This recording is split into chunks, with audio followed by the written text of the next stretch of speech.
Ibu semua. Oke, kita sudah memuji Tuhan, kita sudah menyembah Tuhan. Bahkan beberapa dari Bapak Ibu sudah bersaksi. Kiranya semua yang kita lakukan pagi ini mendatangkan kemuliaan bagi nama Tuhan. Ya, pagi ini Bapak Ibu, seperti yang sudah tertera di buletin Bapak Ibu, kita mau berbicara mengenai bagaimana kita menemukan tujuan Allah bagi kita. Ya Bapak Ibu, pernahkah kita bertanya, mengapa saya masih ada sampai saat ini? Mengapa saya ada di bumi ini? Mengapa saya masih hidup sampai detik ini? Ya, jawabannya sangat sederhana. Karena Tuhan masih memiliki rencana dan tujuan dengan sisa hidup kita. Kalau sudah selesai tujuan Tuhan bagi kita di bumi ini, Tuhan akan panggil kita pulang ke rumah Bapa yang di surga. Tapi kalau kita masih ada sampai saat ini, ya, mungkin kita pernah, tadi banyak kesaksian, pernah hampir kecelakaan, kita sakit, mungkin sudah tidak ada harapan lagi, ya, kita dalam musibah, tapi Tuhan masih menolong kita, ya, memberikan kepada kita kesembuhan, mujizat, bahkan terlebih khusus memberikan kepada kita kesempatan untuk hidup sampai pada detik ini. Itu karena Tuhan masih memiliki tujuan, rencana dalam kehidupan kita. Mungkin Tuhan dalam Efesus pasal 2 ayat yang ke-10 yang menjadi teks firman Tuhan kita pada pagi hari ini. Ini buatan Allah, diciptakan dalam Kristus Yesus untuk melakukan pekerjaan baik yang dipersiapkan Allah sebelumnya Ia mau supaya kita hidup di dalamnya. Oke, tadi firman Tuhan bilang mengatakan bahwa kita ini adalah buatan Allah atau ciptaan Allah. Bahkan Tuhan merencanakan kita sebelum dunia ini dijadikan. Ya, bahkan Tuhan sudah memiliki rencana bagi kita sebelum kita ada di dalam kandungan ibu kita. Ya, Yeremia 1 ayat 5 itu mengatakan, sebelum engkau keluar dari rahim ibumu, aku sudah mengenal engkau.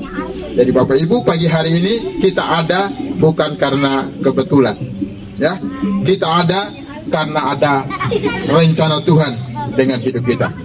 Apa rencana Tuhan di dalam kehidupan kita? Ada 4 hal, ya, yang akan saya bagikan kepada kita semua. Yang pertama adalah menyembah Allah dan memuliakan Allah. Jadi tujuan Tuhan yang pertama bagi kita adalah supaya kita menyembah Allah dan memuliakan Allah. Roma pasal 11 ayat 36, ya. Roma pasal yang ke-11 ayat 36, yang sudah ketemu bisa langsung membaca. Sebab segala sesuatu adalah dari Dia, dan oleh Dia, dan kepada Dia. Bagi Dialah kemuliaan sampai selama-lamanya. Oke, ayat ini mengatakan segala sesuatu adalah dari Dia, oleh Dia, dan kepada Dia. Bagi Dialah kemuliaan sampai selama-lamanya. Jadi Allah menciptakan kita supaya apa? Supaya kita bisa memuliakan namanya. Bagaimana cara kita memuliakan nama Tuhan? Dengan cara kita menyembah Dia, ya. Bisa memuliakan Tuhan dengan cara memakai karunia, talenta, kemampuan kita, uang kita, pangkat dan kedudukan kita untuk kemuliaan nama Tuhan. Jadi Bapak Ibu, cara kita menyembah Tuhan adalah dengan cara kita memberikan apa yang Tuhan telah berikan kepada kita untuk memakai itu untuk kemuliaan nama Tuhan. Dan tadi saya sebutkan tadi, ya, uang, pangkat, kedudukan, kekuatan, itu milik kita atau milik Tuhan? Milik Tuhan. Milik Tuhan. Kita hanya dikasih kepercayaan untuk menggunakannya. Tapi kadang-kadang kita, tujuan yang kedua adalah supaya kita dapat membangun hubungan yang baik dengan sesama manusia. Nah, kita baca dalam 1 Yohanes 4 ayat 19 sampai ayat yang ke-21. Karena Allah lebih dahulu mengasihi kita, jikalau seorang berkata, aku mengasihi Allah dan ia membenci saudaranya, maka ia adalah pendusta. Karena barang siapa tidak mengasihi saudaranya, ia yang dilihatnya tidak mungkin mengasihi Allah yang tidak dilihatnya. Dan perintah ini kita terima dari Dia. Barang siapa mengasihi Allah, ia harus juga mengasihi saudaranya. Oke. Firman Tuhan bilang, tujuan yang kedua mengapa Allah menciptakan kita, yaitu supaya kita membangun hubungan yang baik dengan sesama manusia, dengan orang lain, ya, dengan tetangga kita, dengan lingkungan kita, dengan sesama jemaat kita, dengan siapapun, ya. Nah, jadi kita itu diciptakan bukan untuk mengasingkan diri kita, tapi justru untuk bisa membangun hubungan dengan sesama kita, ya. Manusia itu hidup seorang diri. Makanya Tuhan membentuk yang namanya keluarga, ya. Ya Bapak Ibu, ya, kalau kita perhatikan, ternyata mengapa sih ada keluarga, ya? Keluarga itu adalah lembaga tertua di dunia, ya. Sebelum ada ayah kita, ibu kita, dan saudara-saudara kita, ya. Bayangkan kalau manusia itu hidup sendiri-sendiri, ya susah Bapak Ibu. Nah, Tuhan membentuk sebuah keluarga supaya dalam keluarga lah kita bisa bertumbuh, dididik. Melihat tujuan yang ketiga, apa sih tujuan Tuhan yang ketiga bagi saya, bagi kita semua? Yaitu supaya kita menggunakan talenta dan kelebihan yang Allah berikan untuk melayani Allah dan orang lain. Ya, 1 Petrus 4 ayat yang ke-10. Seorang akan yang lain, sesuai dengan karunia yang telah diperoleh tiap-tiap orang sebagai pengurus yang baik dari kasih karunia Allah. Oke. Jadi poin yang ketiga ini, supaya kita dapat menggunakan talenta kita, kelebihan kita untuk melayani Allah dan melayani orang lain. Yesus berkata bahwa Dia datang bukan untuk dilayani, melainkan untuk melayani. Ya, murid-murid Yesus pernah berdebat. Mereka berdebat kepingin siapa sih di antara kita yang paling besar atau yang paling hebat gitu, lebih dari teman yang lain. Tapi Yesus berkata kepada mereka, kalau mereka mau menjadi yang terbesar, mereka harus melayani Tuhan. Bukan orang yang dilayani itu yang besar, tapi orang yang melayani itu yang terbesar. Ya, kadang-kadang kita manusia berpikir, kalau kita tidak melayani, kita duduk aja, kita dilayani seperti kita jadi bos. Oh, berarti kita paling hebat gitu. Padahal di hadapan manusia mungkin hebat kita, ya, karena kita bos, ya, duduk tidak melakukan apa-apa, orang layani kita, oh bos kita. Padahal di hadapan Tuhan kita itu orang yang rendah di hadapan Tuhan. Karena orang yang dimuliakan di hadapan Tuhan adalah orang yang mau melayani orang lain dan melayani Tuhan. Apapun tujuan Tuhan bagi kita yang keempat adalah mempersiapkan diri kita untuk hidup yang kekal. Ya, ada ayat firman Tuhan di situ, Pengkhotbah 3 ayat 11, dikatakan bahwa Tuhan menaruh kekekalan di dalam hati mereka, hati kita. Yohanes 3 ayat 16 juga, ayat yang mungkin Bapak Ibu sudah hafal. Karena begitu besar kasih Allah akan dunia ini, sehingga Ia mengaruniakan anak yang tunggal, supaya setiap orang yang percaya kepadanya tidak binasa, melainkan memperoleh hidup yang kekal. Jadi Tuhan itu merencanakan kita untuk sebuah tugas atau tujuan yang kekal, ya. Nah, jadi kita ada di bumi ini, Tuhan sedang mempersiapkan kita untuk masuk dalam kehidupan yang kekal. Jadi kita diciptakan untuk kekekalan. Kehidupan di dunia ini hanyalah persiapan untuk memulai kehidupan yang sesungguhnya di dalam kekekalan bersama Allah. Jadi Bapak Ibu, tujuan Tuhan menempatkan kita di bumi ini supaya kita mempersiapkan diri kita, ya, untuk kehidupan yang kekal, ya. Nah, apa sih kerjaan kita di surga? Apakah masih ada buruh di pasar di sana?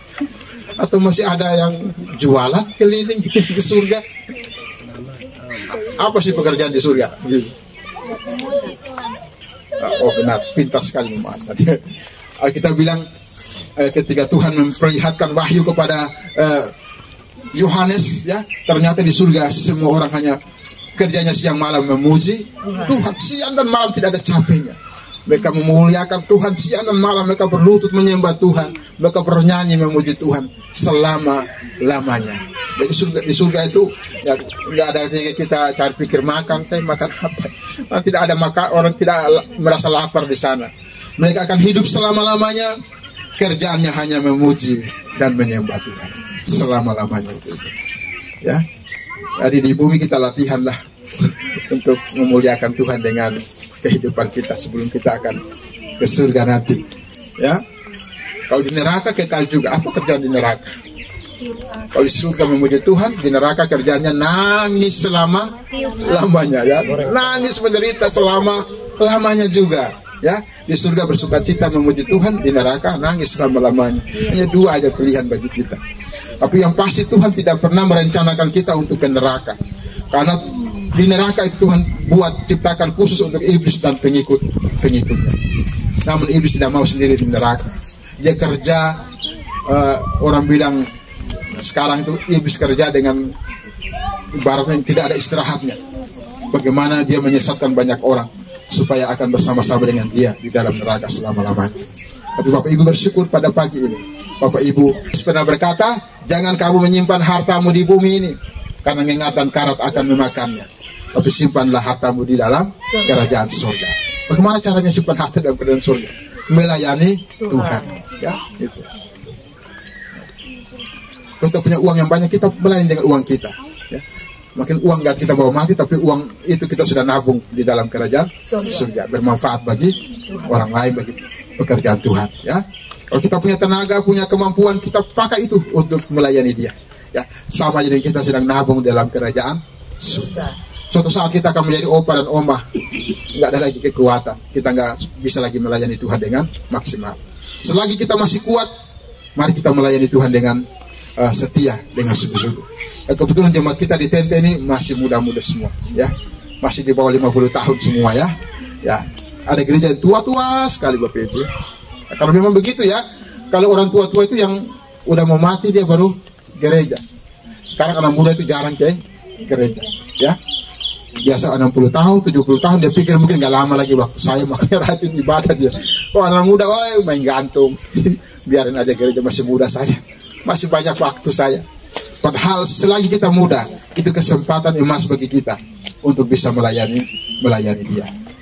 Jangan sampai tunggu tua baru melayani Dia. Ya, kiranya firman Tuhan ini dapat menguatkan kita. Kita merenungkan firman Tuhan pada siang ini. Untuk apa saya hidup? Untuk apa saya masih ada sampai saat ini? Mengapa orang lain sudah dipanggil Tuhan? Mengapa saya masih hidup? Saya pernah sakit, hampir mati, tapi kenapa Tuhan bisa menyembuhkan saya? Saya pernah kecelakaan dan hampir mati, kenapa Tuhan masih memberikan kepada saya kesempatan? Pernahkah Bapak Ibu bertanya-tanya itu kepada dalam diri kita masing-masing? Pasti bukan sebuah kebetulan kita masih ada sampai pada saat ini. Ada rencana Tuhan dengan hidup kita. Ada 4 tujuan Tuhan bagi kita yang kita sudah dengar pada pagi hari. Kita mau belajar dari orang-orang yang punya keterbatasan, tapi mereka mau melayani pekerjaan Tuhan. Bagaimana dengan kita yang sehat, yang normal? Mari kita pakai hidup kita. Ada sebuah lagu yang luar biasa, ya. Oh Tuhan, pakailah hidupku selagi aku masih kuat. Itu lagu favorit kita di gereja kita, ya. Tapi kalau Bapak Ibu nyanyikan lagu itu dengan apa? Dengan sungguh-sungguh, Bapak Ibu akan bagaimana tersentuh dengan lagu itu, ya. Karena selagi kita masih muda, masih kuat. Jangan sampai tunggu opa-opa baru melayani. Ya, sudah terbatas, ya. Kalau opa-opa aja masih semangat melayani, ya, bagaimana dengan kita yang masih muda ini, ya. Oke, kita akan berdoa untuk mengakhiri firman Tuhan pada pagi hari ini. Ya, mari kita berdoa. Tuhan, terima kasih buat firman Tuhan yang kami dengar pada siang ini, Tuhan. Engkau mengajari kami, Tuhan, agar kami mempergunakan sisa hidup kami dengan sebaik mungkin, Tuhan. Tuhan, ampuni kami, kadangkala kami tidak bijak memakai sisa hidup kami. Kadangkala kami acuh tak acuh dengan hidup yang Engkau berikan kepada kami, dengan talenta yang Tuhan berikan, dengan kelebihan yang Tuhan berikan kepada kami. Kami tahu ada tujuan Tuhan, Engkau memberikan itu kepada kami, supaya kami bisa memakai itu melayani pekerjaan Tuhan. Tuhan Yesus, pakailah setiap umat-Mu, pakailah kami semua di tempat ini Tuhan. Tuhan, tolong kami agar kami memiliki hati untuk melayani Engkau Tuhan. Karena orang yang dihormati oleh-Mu bukan orang yang dilayani, melainkan orang yang melayani. Tuhan, tolong kami Bapa, supaya dengan sisa hidup ini kami mau pakai untuk kemuliaan nama-Mu saja Tuhan. Terima kasih Tuhan Yesus, tanamkan firman-Mu Tuhan pada siang ini. Biar dimanapun kami berada, firman ini tidak berlalu begitu saja, tapi menjadi remah, menjadi pengingat bagi kami, menjadi materai dalam hati kami, agar kami selalu ingat akan firman-Mu pada siang ini Tuhan. Hamba mungkin sudah selesai berbicara, tapi hamba minta Roh Kudus terus berbicara bagi kami. Ingatkan firman-Mu ini di dalam hidup kami Tuhan. Di dalam nama Tuhan Yesus kami bersyukur buat firman-Mu pada siang hari ini. Haleluya. Amin.